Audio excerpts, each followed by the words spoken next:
Siap.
Satu dua.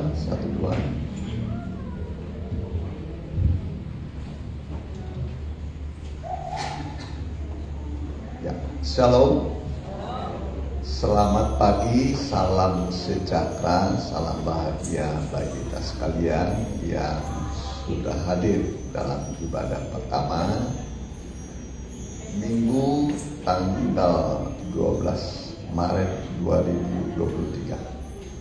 Bagi Bapak Ibu yang mengikuti ibadah secara online, baik langsung dan tunda, kami ucapkan selamat bergabung. Mohon diinformasikan kepada keluarga dan teman supaya mereka bisa mengikuti ibadah ini, sebab ibadah itu besarlah labanya, berguna dalam segala hal. Kita pakai begitu.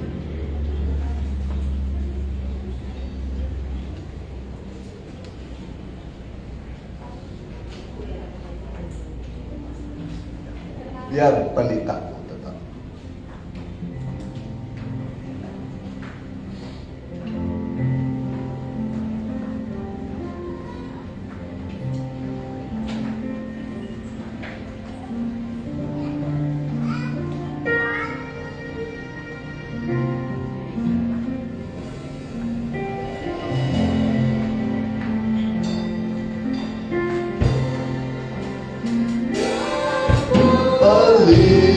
Pelitaku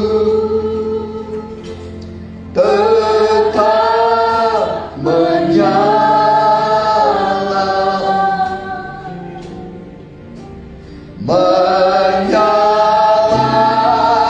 hingga engkau kembali.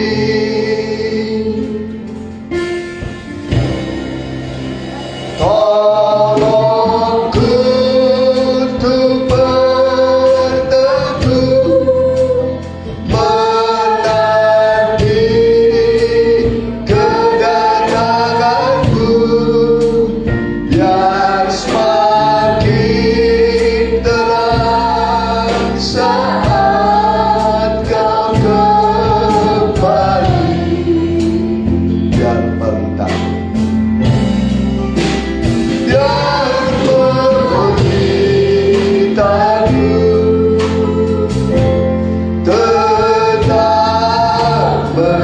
Tolongku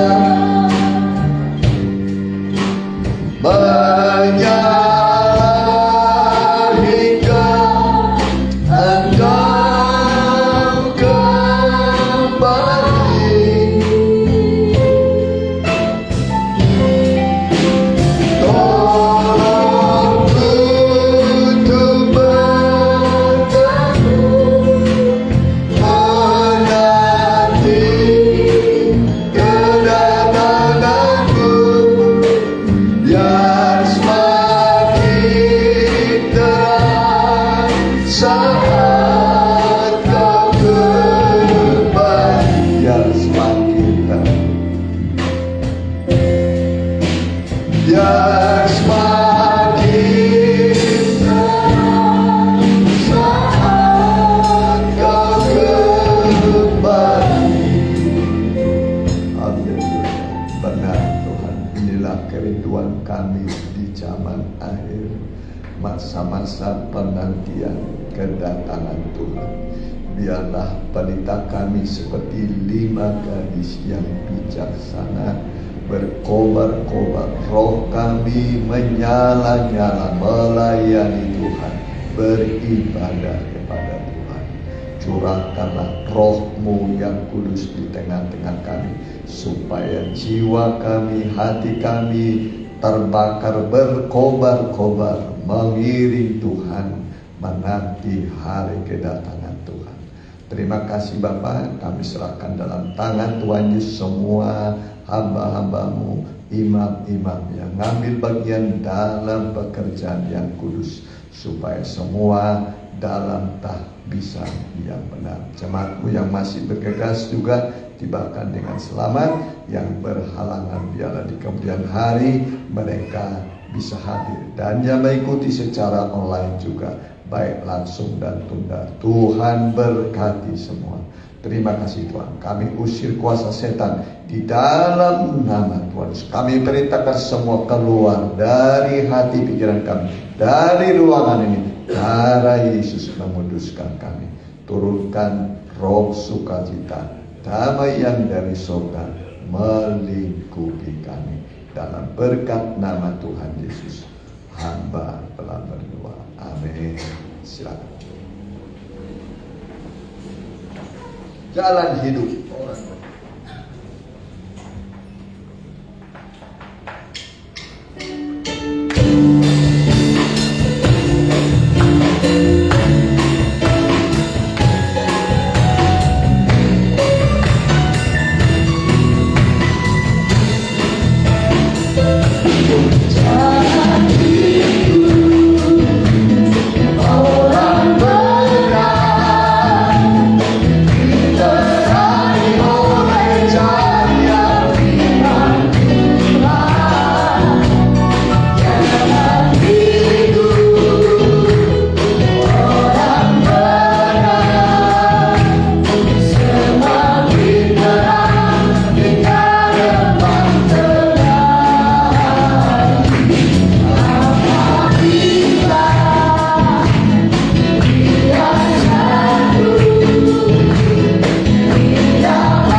Yang kuat, yang penuh kuasa untuk mengangkat kita supaya kita bangkit kembali. Ya, kita bangkit berdiri, bawa Tuhan kita.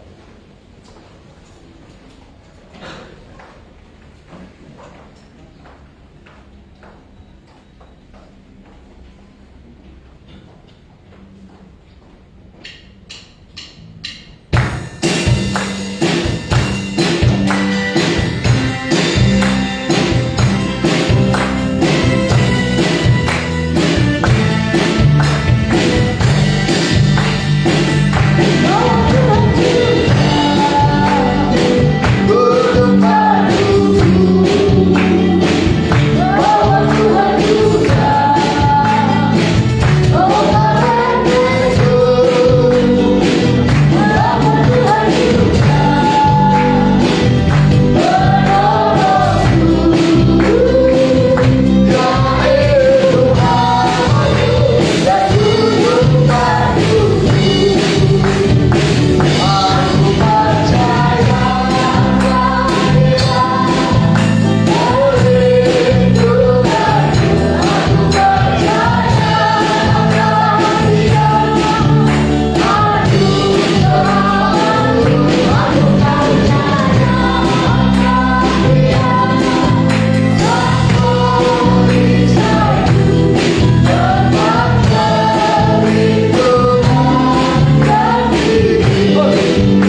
sambil menunggu kita nyanyikan kemenangan.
Sebesar biji sawi bisa melakukan perbuatan-perbuatan besar.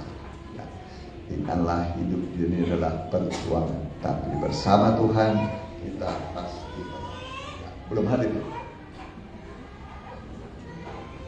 ya, mungkin masih dalam perjalanan ya. Kita nyanyikan nyanyian.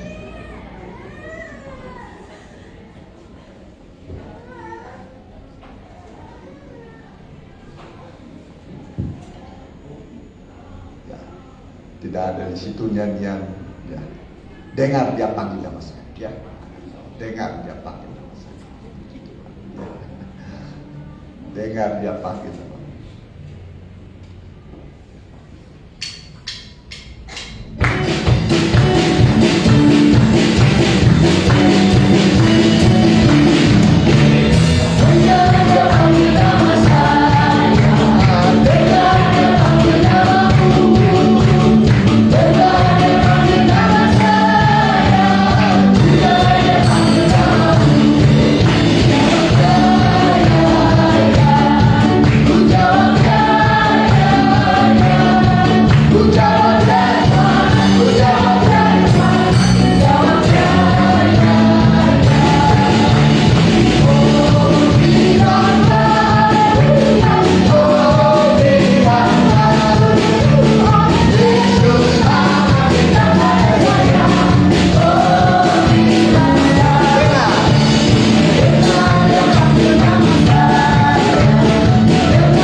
Satu lagi lagu kita nyanyikan, Maranatha, Maranatha, Tuhan datanglah. Maranatha,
Kita nyanyikan nyanyian.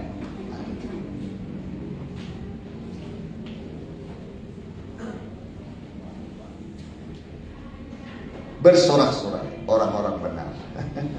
Bersorak-sorai orang-orang benar.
Satu janjian lagi. Nah. Kita dipilih. Kita dipilih.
Ya,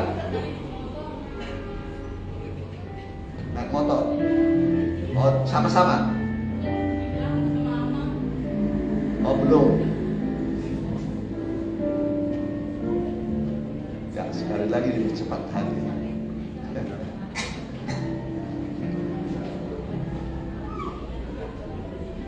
Ya, nanti aja kalau itu firman Tuhan dulu. Ya. Kita bangkit berdiri, firman-Mu pelita bagikan.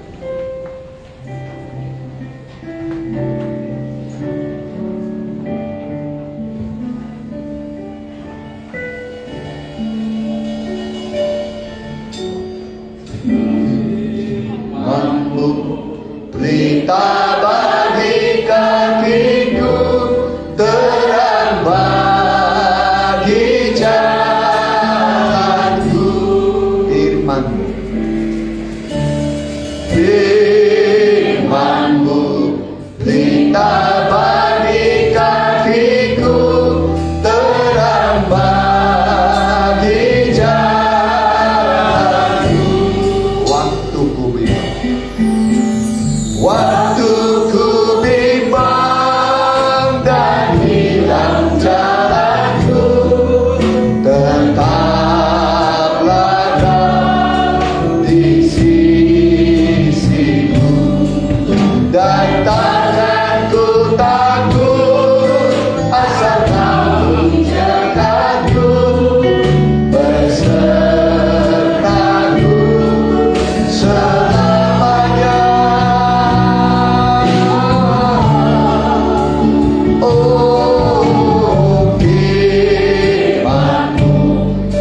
Kita bagi tak itu terang bagi jalan, terang bagi jalan, terang bagi jalan. Kita berdoa.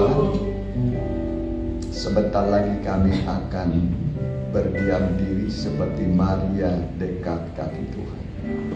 Firman-Mu akan menerangi kegelapan kami, memberikan petunjuk dalam perjalanan kami sehingga kami tidak tersesat, bahkan memberikan kemenangan yang hilang gemilang dalam tiap perjuangan kami. Kami siap mendengar firman-Mu, bukakan rahasia firman-Mu. Kalau firman terbuka, pintu-pintu yang tertutup pun akan terbuka bagi kami. Kami siap mendengar dalam nama Tuhan Yesus. Haleluya. Amin. Ya, saya serahkan.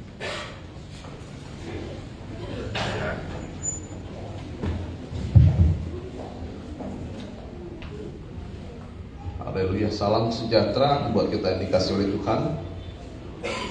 Kita akan datang firman Tuhan. Kita akan buka kitab kita dalam Mazmur yang ke-13. Mazmur 13 ayat 1 sampai yang ke-6. Firman Tuhan, doa kepercayaan untuk pemimpin biduan, Mazmur Daud. Berapa lama lagi Tuhan kau lupakan aku terus menerus? Berapa lama lagi kau sembunyikan wajah-Mu terhadap aku? Berapa lama lagi aku harus menaruh kekhawatiran dalam diriku dan bersedih hati sepanjang hari? Berapa lama lagi musuhku meninggikan diri atasku? Pandanglah kiranya, jawablah aku ya Tuhan Allahku. Buatlah mataku bercahaya supaya jangan aku tertidur dan mati. Supaya musuhku jangan berkata, aku telah mengalahkan dia, dan lawan-lawanku bersorak-sorak apabila aku goyah. Tetapi aku kepada kasih setiamu aku percaya, hatiku bersorak-sorak karena penyelamatanmu. Aku mau menyanyi untuk Tuhan karena Ia telah berbuat baik kepadaku. Ya, dari Mazmur 13 ayat 1 sampai yang ke-6 ini pergumulan juga yang dialami oleh Daud, dan judul dari pasal 13 ini doa kepercayaan atau doa yang penuh dengan iman.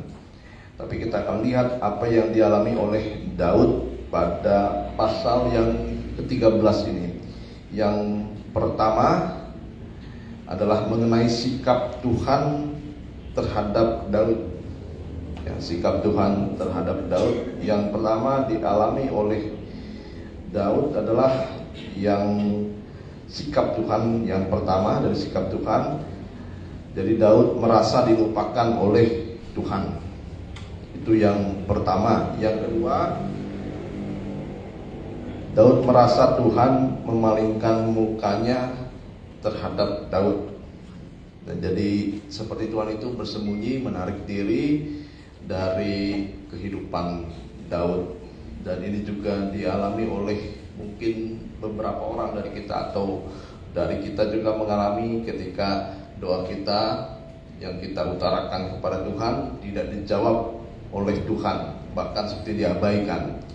Dan memang orang-orang benar juga akan mengalami semacam ini, keadaan yang seperti ditinggalkan. Ini jadi suatu masalah besar. Kadang-kadang kita seperti ditinggalkan, padahal Tuhan tidak pernah meninggalkan Daud, tidak pernah meninggalkan kita. Ini yang pertama, sikap Tuhan kepada Daud. Yang kedua, kita lihat di ayat yang ketiga, ini sikap Daud terhadap masalahnya. Berapa lama lagi aku harus menaruh kekhawatiran dalam diriku? Itu yang pertama. Jadi yang dialami oleh Daud ini adanya kekhawatiran yang membuat dirinya takut. Dari masalah-masalah memang salah satu yang kita bisa rasakan adalah rasa takut, rasa khawatir. Itu hal yang lumrah terjadi kepada manusia. Ya. Kita ada masalah dikit, khawatir, takut. Ini juga yang dialami oleh Daud. Tapi Daud bukan khawatir akan makan dan minum, tetapi dia khawatir akan nyawanya yang sering dikejar-kejar oleh musuh. Karena pada saat peperangan, kalau kita kalah berarti kita itu mati. Tidak ada orang yang kalah itu hidupnya senang. Minimal mereka hidup dalam tawanan. Ya, kalau orang Israel kalah, mereka ada yang meninggal, tapi juga yang hidup mereka tidak dibiarkan hidupnya tenang dalam tawanan, dalam perbudakan. Ya, jadi kekhawatiran yang dialami oleh Daud. Bahkan kalau rajanya atau pemimpinnya mereka tangkap, pemimpin itu akan dibinasakan oleh musuh. Ya, jadi Daud ini mengalami kekhawatiran.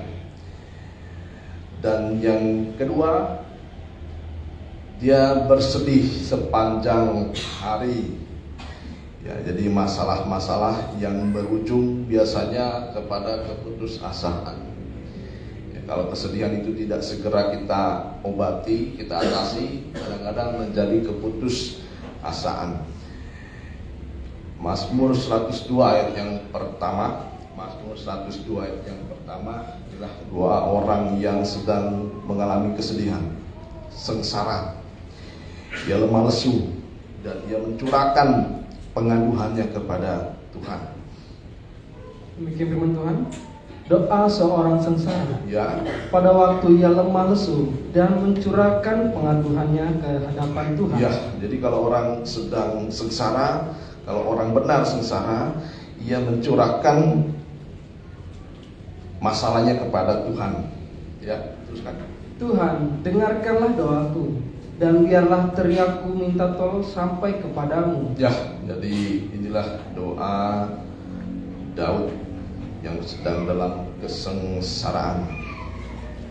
Tuhan, dengarlah doaku, biarlah teriakku minta tolong sampai kepadamu. Nah, jadi kita dari ayat ini kita bisa lihat ada hal yang harus kita ketahui, bahwa kita bebas berbicara apapun kepada Tuhan. Ya, kalau dalam istilahnya adalah paresia, itulah kita boleh berbicara apapun kepada Tuhan. Seperti Daud kalau sudah berbicara kepada Tuhan, dia utarakan, inilah kelemahan saya, ada kekhawatiran, kesedihan sepanjang hari dan lain-lainnya.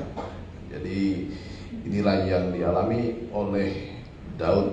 Kita mencurahkan keluh kesah kita kepada Tuhan karena kita menghadapi Tuhan yang berbelas kasih.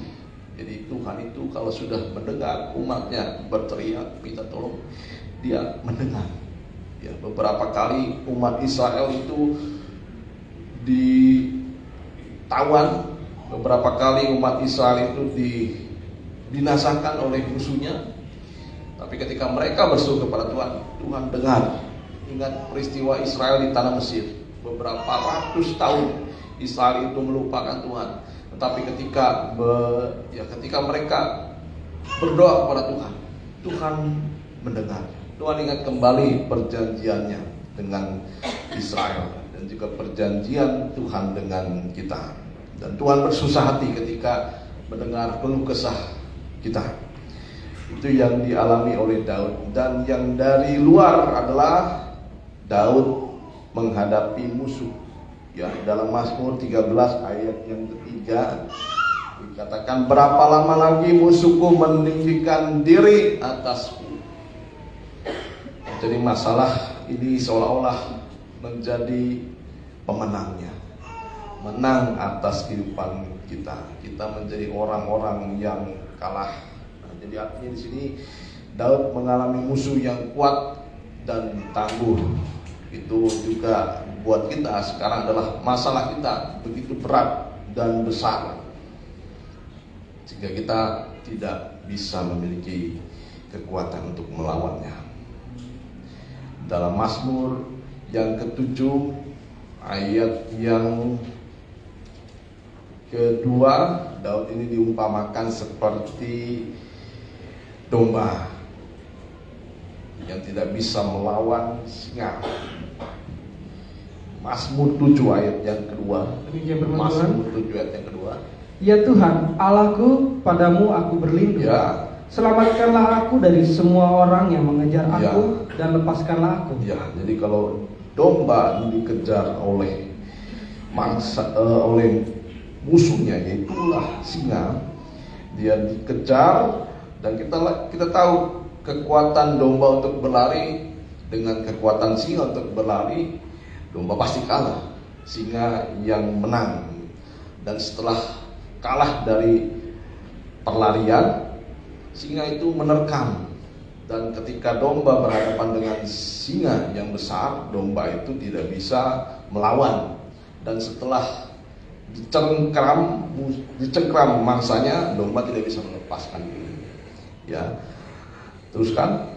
Supaya jangan mereka seperti singa menerkam aku, Ya. dan menyeret aku dengan tidak ada yang melepaskan. Iya. Jadi kalau domba sudah diseret, diterkam, tidak ada lagi kesempatan dia untuk lepas. Ya, kalau kita lihat flora fauna, hanya sedikit saja domba yang bisa lepas, tapi banyak dari domba-domba atau mangsa-mangsa dari singa. Ya, kalau misalnya singa itu menghadapi gajah, itu masih bisa, gajah itu bisa kabur atau menang. Ya, sekalipun bukan untuk bertarung, singanya yang pergi. Tapi kalau domba itu akan kalah. Nah, jadi Daud menghadapkan diri kepada Tuhan itu seperti domba, musuhnya seperti singa. Nah, kita lihat sekarang apa yang menjadi permohonan Daud. Kita kembali ke Mazmur 13 ayat yang keempat. Nah, jadi dalam permasalahan ujian dan pencobaan, seperti kita dikalahkan oleh masalah, kita lihat doa dari Daud ini. Doa yang singkat tetapi penuh dengan kuasa. Yang pertama, di ayat yang keempat, pandanglah kiranya. Jadi mata Tuhan tertuju kepada orang-orang yang benar. Seperti Daud, memang satu saat, satu ketika Daud ini seperti ditinggalkan oleh Tuhan, tetapi dia percaya Tuhan tidak pernah meninggalkan dia, dan itu hanya seolah-olah saja. Pandanglah kiranya aku. Mazmur 33 ayat 18 sampai yang ke-20. Nah, inilah yang harus kita utarakan juga kepada Tuhan ketika kita menghadapi ujian, pencobaan, rintangan. Biarlah Tuhan memandang kita. Seperti saya juga, oh Tuhan, kami butuh belas kasihan daripadamu, sehingga Tuhan kembali melihat Israel yang sudah ditawan oleh Mesir. Ya, Mazmur 33 ayat 18 sampai yang ke-20. Sesungguhnya mata Tuhan tertuju kepada mereka yang takut akan Dia, Ya. kepada mereka yang berharap akan kasih setianya, untuk melepaskan jiwa mereka daripada maut dan memelihara hidup mereka pada masa kelaparan. Jika jiwa kita menanti-nantikan Tuhan, Dialah penolong kita dan perisai kita. Ya, jadi dalam Mazmur Daud pada awal-awal ayat biasanya Daud itu menyampaikan keluh kesah masalah-masalah yang dihadapi, tetapi biasanya pada ujung dari ayat itu dia kembali percaya kepada Tuhan.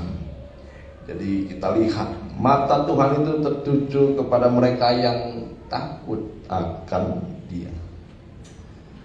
Ini menjadi pengharapan buat kita, pengharapan bagi orang-orang yang takut akan Tuhan.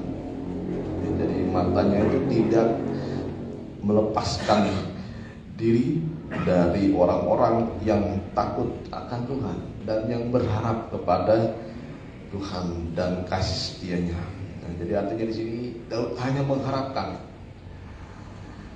pertolongan datangnya dari Tuhan. Kalau disebut hanya, berarti hanya kepada satu tujuan, ya, tidak kepada yang lain. Jadi Daud tidak berharap pada pandangan manusia, karena Daud pada pasal-pasal sebelumnya pandangan manusia itu menipu, Ya, jadi kalau saya melihat satu kata-kata bijak, jadi orang itu tidak peduli kepada seorang, dia hanya peduli kepada orang yang menguntungkan dirinya. Ya, kalau orang itu merugikan dirinya, dia tidak peduli kepada orang. Ya, jadi itulah sifat manusia. Kalau dia menguntungkan kita, dia pasti peduli sama kita. Tetapi kalau dia tidak menguntungkan kita, dia tidak akan pernah mau peduli sama kita, bahkan menjauhkan diri. Ya, seperti itulah manusia. Kalau orang itu sudah merugikan, jangankan memperhatikan, mempedulikan. Ya, kita lihat saja orang tersebut, kita pasti mati rasanya. Tapi bagi Tuhan, orang yang menguntungkan Tuhan, orang yang merugikan Tuhan, ya semua Tuhan lihat. Sebenarnya manusia itu hanya merugikan, hatinya Tuhan, tidak ada yang menguntungkan. Ya, manusia itu dikatakan dalam Mazmur, semua manusia penipu, tidak ada yang benar. Bayangkan kalau kita diperhatikan oleh kita yang sering merugikan, itulah manusia. Ya, jadi pandanglah Tuhan, pandanglah kiranya daku, pandanglah kiranya permasalahanku, dan yang kedua, jawablah doaku. Ini yang mungkin yang dirindukan oleh kita. Ketika Tuhan menjawab doa kita, bukan saja mendengar tetapi jawab. Kalau Tuhan menjawab, ada rasa tenang dalam kehidupan kita. Dan memang jawaban doa bukan dari apa yang kita inginkan, tetapi apa yang Tuhan inginkan. Itu yang kedua. Tapi kita tidak akan berfokus pada yang sebelumnya, kita akan berfokus pada yang ketiga. Ini yang paling utama dalam masalah-masalah yang kita hadapi. Yang ayat yang keempat dari Mazmur yang 13.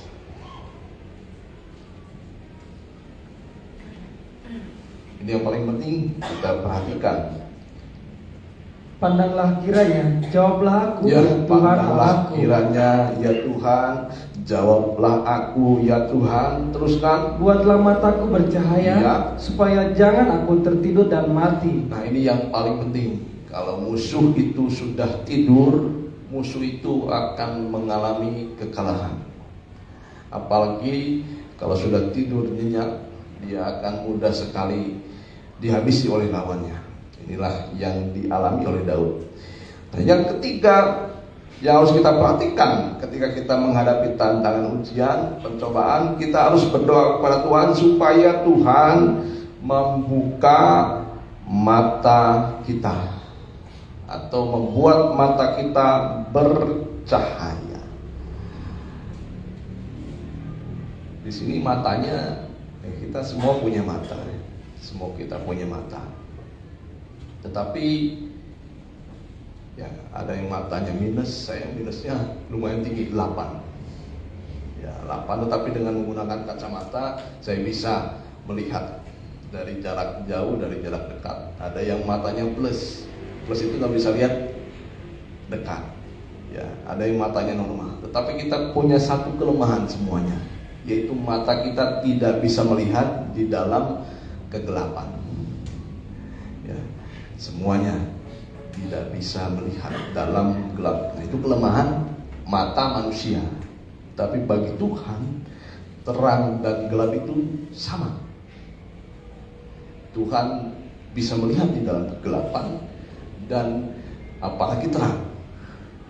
Jadi bagi Tuhan semuanya itu terang, tidak ada yang gelap. Nah, ini yang menjadi peringatan buat kita ketika kita menghadapi persoalan. Buatlah mataku bercahaya. Mata ini adalah iman. Mata rohani kita terang, kita punya iman. Dan kalau orang yang tidak punya iman, matanya seperti mata orang buta. Dia akan meraba-raba sekeliling. Karena di dunia ini semua gelap. Gelap, licin, dan terjal. Arti gelap ini artinya tidak ada kepastian. Ya, berbahaya. Itu jalan dunia. Oleh sebab itu mata kita harus bercahaya. Berbahaya, jahat, dan orang buta tidak bisa melangkah. Kita lihat dalam Lukas 11 ayat 34 sampai 35.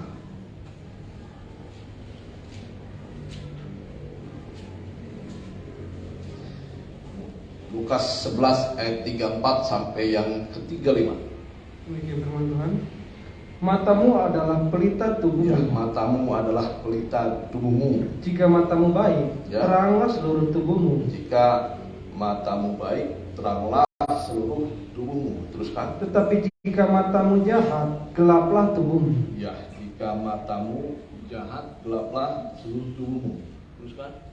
Karena itu perhatikanlah supaya terang yang ada padamu jangan menjadi kegelapan. Jika seluruh tubuhmu terang dan tidak ada bagian yang gelap, maka seluruhnya akan terang. Ya, jadi mata inilah pelita tubuh. Baik tubuh jasmani, ada tubuh rohani. Jadi dalam diri kita itu harus disadari ada dua tubuh. Ya, yang pertama tubuh jasmani. Yang kedua tubuh rohani. Mana yang sering kita rawat? Yang rohani, ya, atau yang jasmani yang sering kita rawat? Ya, kalau kita lihat hanya tubuh jasmani saja yang sering kita perhatikan. Wah, kalau makan kita tidak bisa ketinggalan. Ya, sehari itu minimal sekali, 2 kali kita bisa makan. Ya, tapi kalau untuk tubuh rohani kita jarang sekali merawat. Ya, kadang-kadang kita mendengarkan firman 1 jam saja sudah ngantuk. Ini tubuh rohani. Ya, kadang-kadang kita tidak mau beri makan. Tubuh rohani banyak yang buta. Oh, kalau sekarang kita punya mata minus sedikit saja, kita sudah berusaha bagaimana mata ini kita bisa melihat jarak jauh. Tetapi kalau untuk tubuh yang rohani ada mata, ya, itu iman. Karena kita mata rohani kita sengaja kita butakan, tidak tahulah apalah firman itulah, nantilah. Yang jelas inilah kebutuhan saya, keperluan saya. Nah, jadi banyak sekali kita hanya memelihara tubuh jasmani, lupa dia memelihara tubuh rohani. Yang minimal kalau memelihara tubuh rohani adalah memberi makan dan ibadah. Ya, kadang-kadang untuk ibadah kita sengaja melupakan, sengaja tidak taat, sehingga rohani kita, tubuh rohani kita lemah lesu. Baru sedikit saja ada masalah, marah-marah. Baru sedikit saja diusik, kita akan emosi dan lain sebagainya. Nah, jadi tubuh rohani yang sebenarnya kita harus perhatikan. Jadi dalam tubuh rohani itu ada mata secara rohani. Nah, tapi mata yang dalam rohani ini berbeda sekali dengan mata yang jasmani. Mata yang rohani ini bisa melihat di dalam kegelapan. Nah, kita akan melihat kegunaan mata yang bercahaya. Kegunaan mata yang bercahaya dari Esra 9 ayat yang 8. Jadi di sini semua matanya jernih kalau secara jasmani, tetapi untuk yang rohani kita harus perhatikan, jangan kita buta secara rohani. Ya, Esra yang 9 ayat yang ke-8. Demikian firman Tuhan. Ya, kegunaan mata yang bercahaya. Dan sekarang baru saja kami alami kasih karunia daripada Ya. Tuhan Allah kami yang meninggalkan pada orang-orang terluput dan memberi kami tempat menetap di tempatnya yang kudus, sehingga Allah kami membuat mata kami bercahaya dan memberi kami sedikit kelegaan di dalam perbudakan kami. Ya, nah jadi itulah zaman Esra adalah zaman kegelapan. Salah satu zaman kegelapan dari orang-orang Israel. Ya, zaman kegelapan yang dialami oleh Israel salah satunya di Mesir. Tetapi ada zaman yang kedua, yaitu saat Israel dibuang ke tanah atau ke negeri Babel. Itu zaman kegelapan. Orang Israel menjadi orang-orang tawanan. Ya, kalau kita lihat Indonesia zaman kegelapannya itu tahun 350 tahun, 1700-an lah ya, 1700-an waktu itu dijajah oleh Belanda. Itu zaman kegelapan. Ya, sebelumnya ada zaman kerajaan, kejayaan dari orang Israel, bahkan katanya orang Indonesia maaf ya. Bahkan pada zaman kerajaan, raja-raja di Indonesia itu salah satu ya ada yang terkenal sampai ke luar negeri. Ya, kalau anak-anak sekolah tahu sejarah ya. Tapi setelah itu zaman kegelapan, Indonesia diperbudak atau dijajah oleh bangsa Belanda, Inggris, Portugis ya, sampai Jepang dan lain sebagainya. Itu zaman kegelapan. Ini juga zaman kegelapan dari Israel. Israel dibuang. Ya, bukan hanya saja dijajah, tetapi dibuang. Kalau dijajah dia masih duduk atau tinggal di tempatnya, tapi kalau dibuang sudah tidak ada lagi tempat miliknya. Di sana menjadi pembuangan, menjadi tawanan, budak. Itu zaman kegelapan. Pada zaman itu Israel sama sekali semua buta secara rohani. Tapi lewat kasih karunia daripada Tuhan, ada zaman di mana Tuhan juga akhirnya mengangkat mereka kembali. Itu zaman Esra. Ya, di sini dikatakan Tuhan membuat mata kami bercahaya. Nah, sekarang kita lihat apa yang menjadi kegunaan mata bercahaya. Yang pertama, kita kembali ke ayat yang pertama dari Esra 9 tadi. Esra 9 ayat 1 sampai yang 3. Nah, jadi saya beri judul saja, kegunaan mata yang bercahaya yang pertama untuk melihat diri sendiri. Ini yang pertama, ya, Esra 9 ayat 1 sampai yang 3.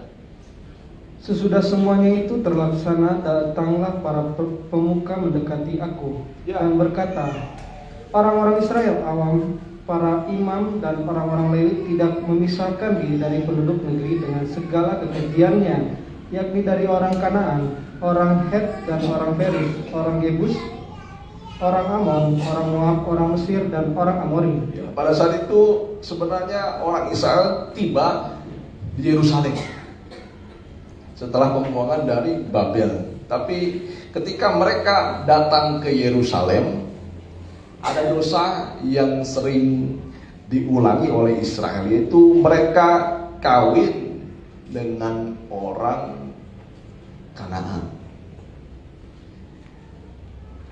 Inilah yang membuat hati Tuhan murka terus kan.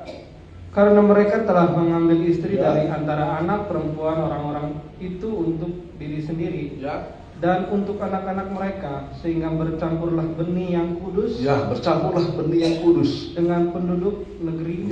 Bercampur benih yang kudus dan tidak kudus, yang terang dengan gelap. Teruskan. Bahkan para pemuka dan penguasalah yang lebih dahulu melakukan perbuatan tidak setia itu. Jadi jahatnya orang Israel sampai pemukanya lebih dahulu berbuat semacam itu. Teruskan yang ketiga. Ketika aku mendengar perkataan itu, maka aku mengoyakkan pakaianku dan jubahku, dan aku mencabut rambut kepalaku dan janggutku, dan duduklah aku tertegun. Iya, cukup dulu sampai situ. Nah, jadi yang pertama yang membuat mata kita dibuat mata yang bercahaya oleh Tuhan. Ya, sehingga yang pertama kita bisa melihat diri sendiri. Untuk apa kita melihat diri sendiri? Untuk melihat keadaan kita. untuk melihat keadaan kita. Karena firman itu bagaikan cermin. Ya, ada cermin tetapi ada kegelapan, kita tidak bisa melihat. Tetapi kalau ada cermin, ada cahaya, kita bisa melihat diri sendiri. Sehingga orang yang matanya bercahaya seperti Ezra, dia tidak menghakimi orang lain, ya, yang dia hakimi diri sendiri. Karena para penguasa, para pemimpin sama-sama melakukan hal yang jahat di mata Tuhan. Nah, di sini Ezra mengoyakkan pakaiannya. Nah, jadi kalau mengoyakkan pakaian itu tanda penderitaan yang sangat mendalam. Penderitaan yang sangat mendalam. Seperti Ayub ketika dia menderita sangat dalam, dia koyakkan pakaiannya. Seperti Yosua juga ketika dia menderita, dikalahkan oleh Ai, dikoyakkan pakaiannya. Jadi tanda penderitaan adalah mengoyakkan pakaiannya sendiri dan mencabut rambut di kepala. Ya, mencabut rambut di kepala. Jadi bukan dicukur ya, satu cabut. Nah, kalau yang kita biasa cabut itu uban. Sampai sebagian dari rambutnya ini hilang. Ya. Itulah tanda penyesalan, tanda kemarahan juga, dan juga mencabut janggut. Ini kalau ini cabut kepala sama janggut, lebih sakit mana biasanya? Kalau saya sering cabut kepala dan saya bedakan dengan cabut rambut. Itu lebih sakit cabut janggut. Biasanya kalau orang yang kurang kerjaan, coba gini. Lebih sakit cabut janggut. Nah, inilah yang dialami oleh Ezra. Dia tidak menyalahkan yang lain. Tapi dia sebagai seorang pemimpin yang juga seorang penjaga, dia lihat diri sendiri. Nah, inilah kegunaan firman Tuhan sebagai cermin yang ajaib dalam Yakobus 1 ayat 23-24. Sebab jika seorang hanya mendengar firman saja dan tidak melakukannya, ia seumpama seorang yang sedang mengamati mukanya yang sebenarnya di depan cermin. Baru saja ia memandang dirinya, ia sudah pergi dan ia lupa bagaimana rupanya, bagaimana membenarkan dirinya. Ya, kalau kita bercermin, tujuannya untuk apa? Ada yang bisa menjelaskan tujuan kita bercermin? Untuk merapikan diri kita. Ya, dasi mungkin kurang rapi, rambut kurang rapi. Itu kegunaan dari firman Tuhan, seperti cermin yang ajaib. Dia bisa melihat segala sesuatu dalam diri kita, bahkan melihat pakaian kita, melihat mata kita. Apakah secara rohani ada telinga kita atau tidak? Apakah secara rohani tubuh kita itu telanjang atau berpakaian, ya, atau berkoyak-koyak dan lain sebagainya. Nah, jadi kegunaan yang pertama dari mata yang percaya, supaya kita bisa melihat diri sendiri. Yang kedua, supaya kita bisa melihat pribadi Tuhan. Ezra 9 ayat yang keempat. Ini yang penting dalam masalah ujian, tantangan, rintangan. Yang perlu kita doakan bukan hanya Tuhan jawablah doaku, Tuhan dengarkanlah seruanku, tapi yang paling penting, Tuhan buatlah mataku bercahaya supaya jangan aku tertidur dan mati. Ezra 9 ayat 4. Lalu berkumpullah kepadaku semua orang yang gemetar karena firman Allah Israel. Teruskan. Oleh sebab perbuatan tidak setia orang-orang buangan itu. Tetapi aku tetap duduk tertegun sampai korban petang. Pada waktu korban petang, bangkitlah aku dan berhenti menyiksa diri. Iya, nah, tadi dari awalnya menyiksa diri. Ketika melihat firman Tuhan, melihat pribadi Tuhan, memang awalnya kita bisa menyesal, tetapi setelah itu Tuhan hiburkan. Teruskan. Lalu aku berlutut dengan pakaianku dan jubahku yang koyak-koyak sambil menadahkan tanganku kepada Tuhan Allahku. Ya, ayat yang ke-6. Dan kataku, ya Allahku, aku malu dan mendapat celah sehingga tidak berani mengadakan mukaku kepadamu. Ya Allahku, karena dosa kami telah menumpuk mengatasi kepala kami dan kesalahan kami telah membumbung ke langit. Teruskan. Dari zaman nenek moyang kami sampai hari ini kesalahan kami besar, dan oleh karena dosa kami maka kami sekalian dengan raja-raja dan imam-imam kami diserahkan ke dalam tangan raja-raja negeri. Boleh sampai ayat yang ke-8. Ayat 9 langsung. Karena sungguh pun kami menjadi budak, Ya. tetapi di dalam perbudakan itu Ya, kami karena tidak sungguh pun ditinggalkan kami Allah karena sungguh pun ketika kami menjadi budak, tapi kami masih dikasihani dengan Allah meninggalkan kepada kami beberapa orang. Ya, teruskan. Dan juga disayangi oleh raja-raja Persia. Daniel disayangi, Sadrak, Mesak, Abednego. Nah, jadi menjadi pemimpin di sana. Teruskan. Ia membuat kami disayangi oleh raja-raja negeri Persia, sehingga kami mendapat kelegaan untuk membangun rumah Allah kami dan menegakkan kembali reruntuhannya, dan diberi tembok pelindung di Yehuda dan di Yerusalem. Ya, nah jadi kita fokus ke ayat yang keempat. Lalu berkumpullah kepadaku semua orang yang gemetar karena firman Allah Israel. Ya, nah jadi kalau orang yang matanya percaya, dia bisa melihat pribadi Tuhan di dalam firman. Nah, jadi kalau kita tanya di mana Tuhan, di mana Tuhan dalam ibadah, yaitu di dalam firman. Makanya penting sekali dalam pemberitaan firman Tuhan yang kita sampaikan adalah pribadi Tuhan.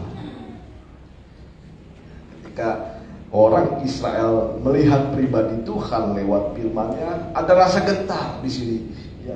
Lalu berkumpullah kepada orang-orang yang gemetar karena firman Tuhan. Nah, kalau kita melihat atau memandang firman Tuhan adalah pribadi Tuhan, pada saat kita mendengarkan firman Tuhan ada rasa gentar, rasa takut, rasa malu. Ya. Bayangkan kalau kita bayangkan saja, kalau memang firman Tuhan itu adalah pribadi Tuhan, apakah kita bisa mata kita tertegap ini? Saya rasa kalau Tuhan sendiri berbicara, mata kita pasti ke bawah, tertegun, ada rasa malu. Dan Tuhan tidak berbicara lewat pribadinya secara langsung, tetapi secara firman Tuhan dia menyatakan dirinya. Jadi kalau orang matanya percaya, dia bisa melihat firman yang adalah pribadi Tuhan. Ada kasih karunia Tuhan yang begitu besar dalam firman Tuhan. Ya, orang Israel disisihkan sebagian saja, ya, untuk akhirnya tidak sampai binasa orang Israel itu. Inilah mata yang percaya, supaya kita bisa melihat pribadi Tuhan, dan Tuhan tidak menghukum kita dan tidak menjatuhkan setimpal dengan perbuatan kita, bahkan dia menjadi pembela buat kita. Nah, jadi itu yang kedua, kegunaan mata yang bercahaya. Yang ketiga, memberi kelegaan di tengah-tengah pergumulan. Saya bacakan saja di ayat yang ke-8 yang terakhir. Sehingga Allah membuat mata kami bercahaya dan memberi sedikit kelegaan di dalam perbudakan kami, di tengah-tengah masalah. Karena sungguh pun kami menjadi budak, tetapi dalam perbudakan itu kami tidak ditinggalkan Allah kami. Jadi memberi kelegaan di tengah-tengah pergumulan, keputusasaan, di tengah kegelapan. Ya. Misalnya saja di sini gelap gulita ruangan ini, hanya saya yang matanya bisa melihat. Ya. Kalau orang yang matanya gelap, maaf saja, dia tidak tahu betapa luasnya tempat ini. Tapi kalau saya yang matanya percaya, saya tahu tempat ini begitu luas. begitu lega. Kalau orang yang gelap matanya, dia pikir permasalahan ini yang membuat dia akan hancur. Tetapi kalau orang yang matanya bersinar, dia lihat apapun juga dia akan lega. Ya, sekalipun di sini banyak orang, ketika kita semua di sini mati lampunya, hanya saya yang bisa mungkin keluar. Itu contohnya saja. Ya, jadi memberi kelegaan di tengah-tengah pergumulan. Jadi kalau orang matanya percaya, dia pasti akan mengalami kelegaan, sekalipun di tengah perbudakan. Yang keempat, apa kegunaan dari mata yang bercahaya? Kita lihat ayat yang ke-9. Sehingga kami mendapat kelegaan untuk membangun rumah Allah kami. Ada nggak orang buta kira-kira yang bisa bangun rumah? Sekalipun bisa dia ngaduk semen, sekalipun dia bisa tenaganya kuat. Kalau disebut orang buta, maaf, kalau orang yang tidak bisa melihat, dia tidak bisa membangun. Jangan membangun, bisa meruntuhkan. Hanya bisa meruntuhkan. Nah, tapi kalau orang matanya yang bercahaya, dia terang, bisa membangun dan menegakkan apa yang runtuh. Nah, jadi kegunaan mata yang bercahaya, menegakkan dan membangun apa yang sudah runtuh. Pertanyaannya, kalau mata kita tidak bercahaya, apa yang kita runtuhkan, apa yang kita bangun, tidak mungkin kita bisa tegakkan kembali. Tapi kalau kita matanya bercahaya, kita bisa menegakkan yang runtuh dan membangun yang runtuh. Yang kelima terakhir, Esra 9 ayat 14. Dapat memilih jalan yang sesuai dengan kehendak Tuhan. Ini kegunaan mata yang bercahaya, mata yang memiliki pelita.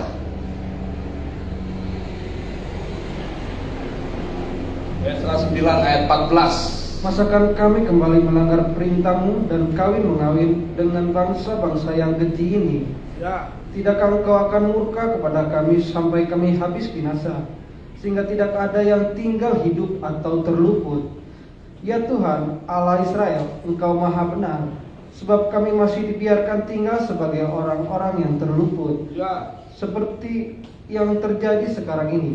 Lihatlah, kami menghadap hadirat-Mu dengan kesalahan kami, bahwasanya dalam keadaan demikian tidak mungkin orang tahan berdiri di hadapan-Mu. Iya. Jadi yang kelima, dapat memilih dan berjalan sesuai dengan kehendak Tuhan. Kalau mata itu bercahaya. Ya, kalau tempat ini gelap, hanya yang matanya bercahaya bisa tahu jalan keluar. Hanya orang yang bisa melihat, yang tahu jalan keluar dan memilih jalan yang terbaik. Nah, itulah kegunaan mata yang bercahaya. Jadi apa yang membuat mata kita bercahaya? Satu ayat lagi saja, Mazmur 19 ayat yang ke-8. Kita kembali tadi yang ke poin yang kedua. Jadi mata kita percaya kalau kita suka kepada firman Tuhan. Ya. Taurat Tuhan itu sempurna, menyegarkan jiwa. Ya, menyegarkan jiwa. Teruskan. Peraturan Tuhan itu teguh, memberikan hikmat kepada orang yang tak berpengalaman. Ya. Ayat yang 9. Titah Tuhan itu tepat, Ya. menyukakan hati. Ya. Perintah Tuhan itu murni, membuat mata bercahaya. Ya, membuat mata percaya seperti pelita.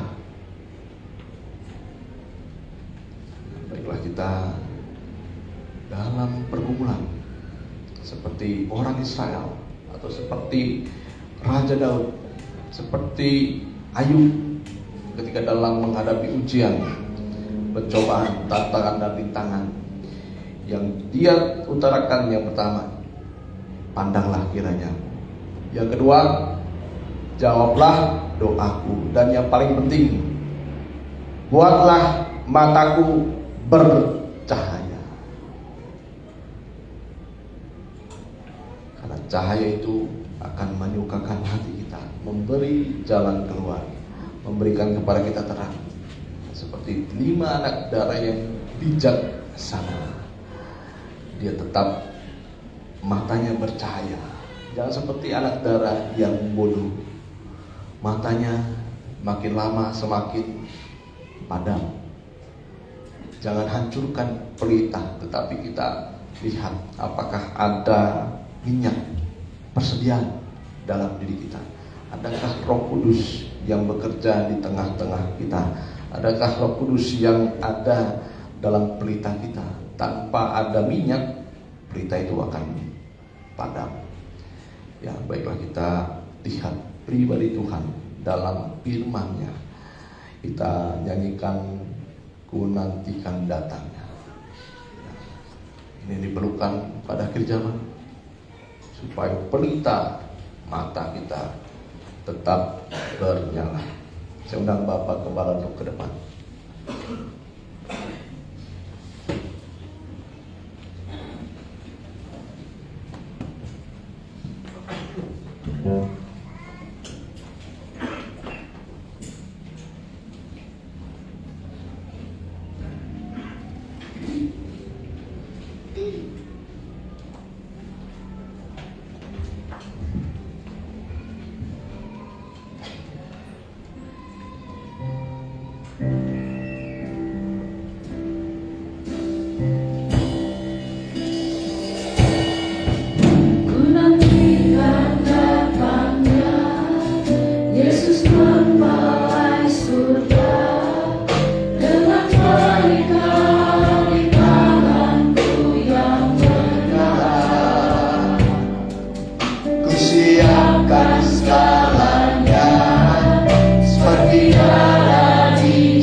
Melihat Tuhan, melihat diri kita, dan melihat perjalanan kita, bahkan permasalahan kita diterangi oleh firman Allah, dan Dia juga akan memberikan solusi jalan keluar.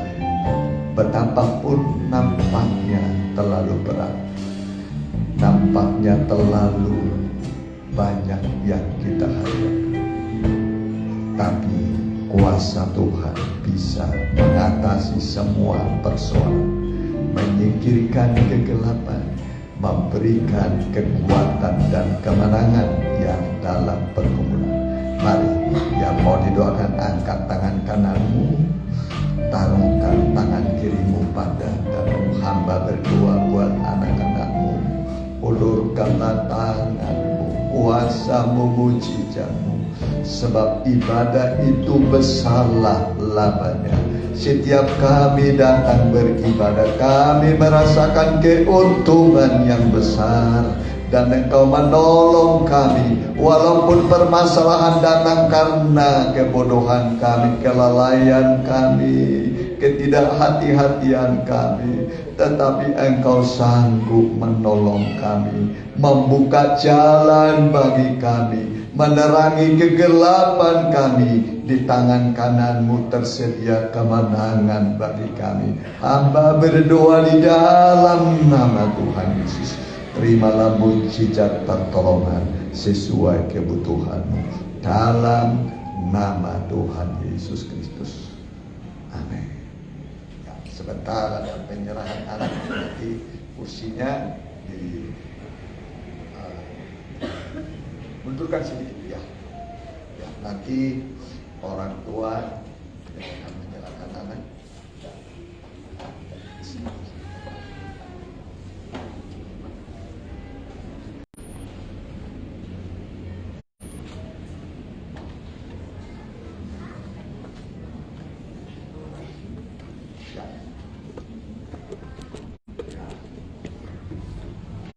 Hari ini Minggu 12 Maret 2023 ya, akan diserahkan Elkana Gloria Christine Sihom, lahir di Bandung tanggal 11 Januari 2003, jenis kelamin perempuan, ayahnya Jeffrey M.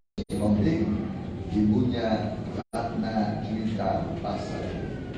Penyerahan anak yang kudus ini dilaksanakan oleh Pendeta Yakobus Hasiagian atas nama Gereja Majelis Besar Gereja Betel Injil Sepenuh. Kita dengar sedikit firman Tuhan sedikit saja. Alkitab mengatakan dalam Markus 10:14,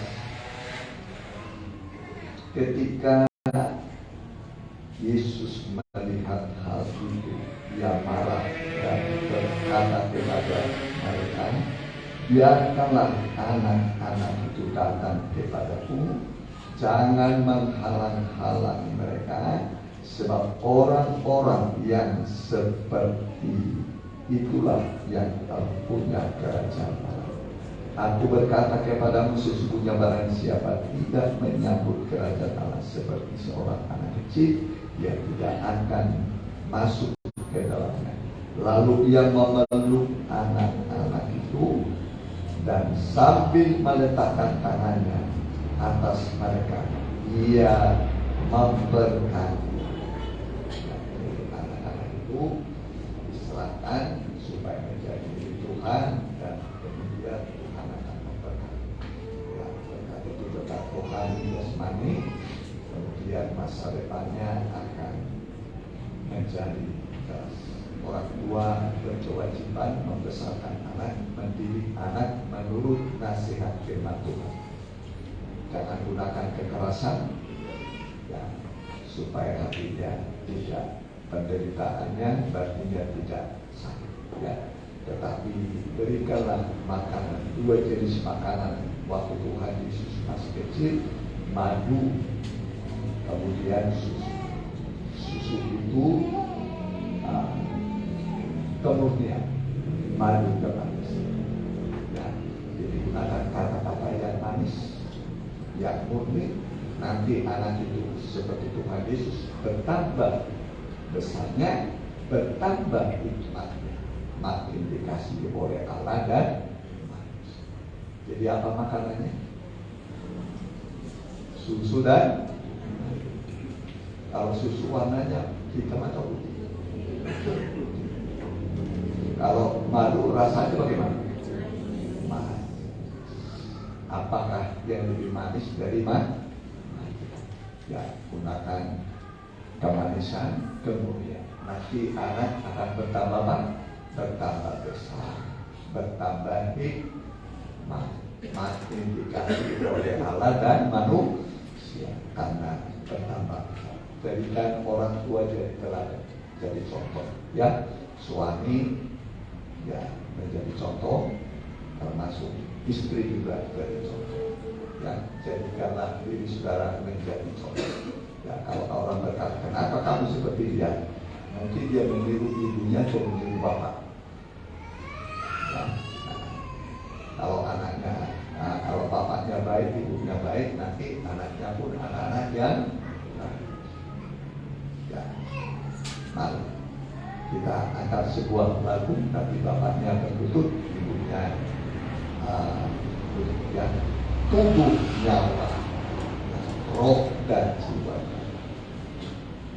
Tubuh nyawa, roh dan jiwa, ku serahkan pada Tuhan, sambut hamba. Ya.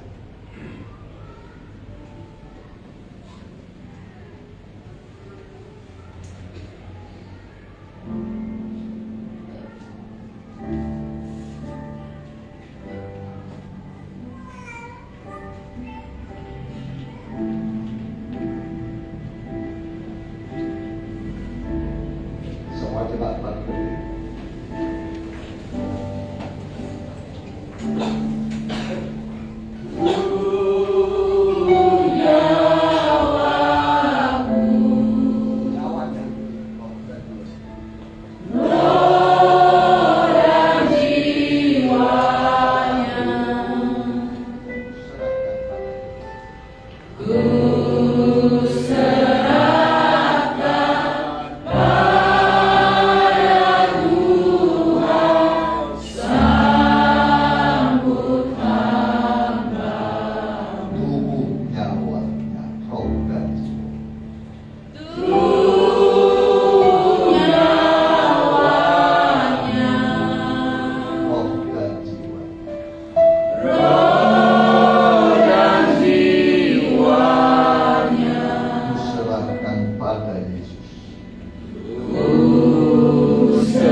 Elkana Gloria Christine Sihomi, pada hari ini engkau diserahkan kepada tangan Tuhan Yesus, supaya masa depanmu, hidupmu, tubuh, jiwa, rohmu menjadi milik Tuhan mulai saat ini sampai selama-lamanya.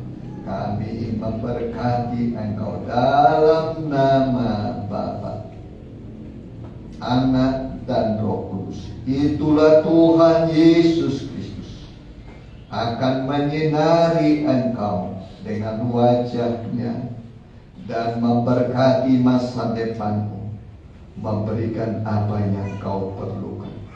Biarlah engkau bertumbuh, berkembang, sehingga engkau diberkati oleh Tuhan. Terima kasih Tuhan, terima kasih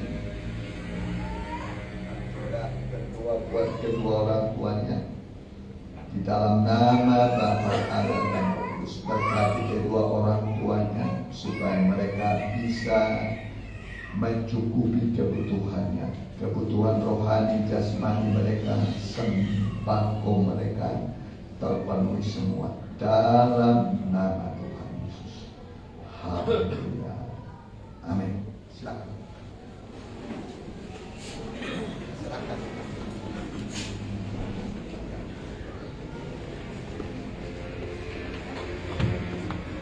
Kita akan pujian, kita jalankan persembahan pekerjaan Tuhan, kita nyanyikan nyanyian.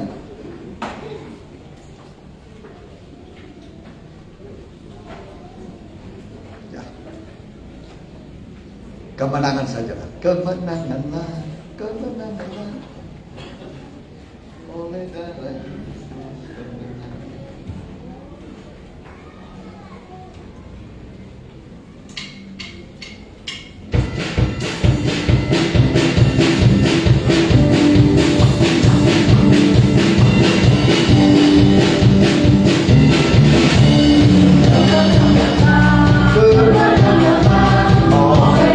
Yesus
persembahan saudara ya sebagai wadah jemaat ya.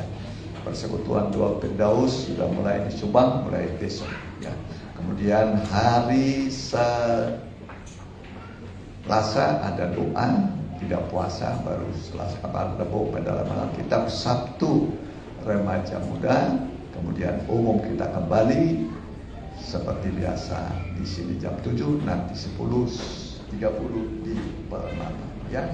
Kita doakan mereka yang kurang sehat, kita pakai berdiri, kita mau duduk dalam doa. Ya, bagi saudara yang merindukan menjadi imam-imam melayani Tuhan, ada formulir bisa dibawa di sini ya. Dan juga ya penatalan baptisan yang belum dibaptis ada formulirnya ya, diambil. Ya, kita doakan mereka yang sakit ya, Mama Hendra, Rose, Nesa, Pak Anteng. Ya, kami turut berduka cita pada keluarga Bapak Yunus karena mantunya meninggal ya. Ya, Tuhan berikan penghiburan kekuatan ya. Ya, kita tundukkan kepala ya.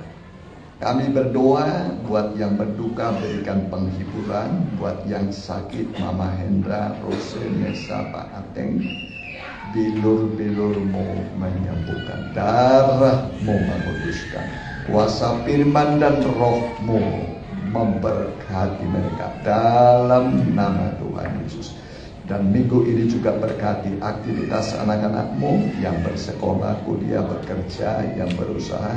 Buatlah mereka berhasil. Yang belum punya usaha bekerja, Engkau adalah pencipta lapangan pekerjaan. Karena Engkau berkata, orang yang tidak mau bekerja jangan kasih makan. Itu artinya Tuhan mau kami ada pekerjaan, dan Engkaulah akan memberikan kepada mereka pekerjaan usaha untuk mereka geluti. Bersama Tuhan kami pasti berhasil. Terima kasih Tuhan, berkati Bu Susan juga, anak mantu cucu. Kami berdoa berikan kami hikmat, dan kami berdoa supaya jauhkan dari banjir. Terima kasih Tuhan. Kami juga berdoa buat Pak RT, Pak RW kami sini, Pak Lurah, juga Muspika Andir, Wali Kota Bandung, Gubernur Jawa Barat, begitu juga Pak Presiden Joko Widodo, Pak Ma'ruf Amin, TNI, Polri, MPR, DPR tingkat 1, tingkat 2 seluruh Indonesia berkati. Dan sekarang saudaraku, arahkanlah pandanganmu kepada Tuhan. Terimalah berkat dari Allah Bapa, Allah Sang Putra, dan persekutuan yang manis dan indah di dalam Allah Roh Kudus. Pulanglah dengan sukacita dan damai yang dari Tuhan. Haleluya. Amin. Selamat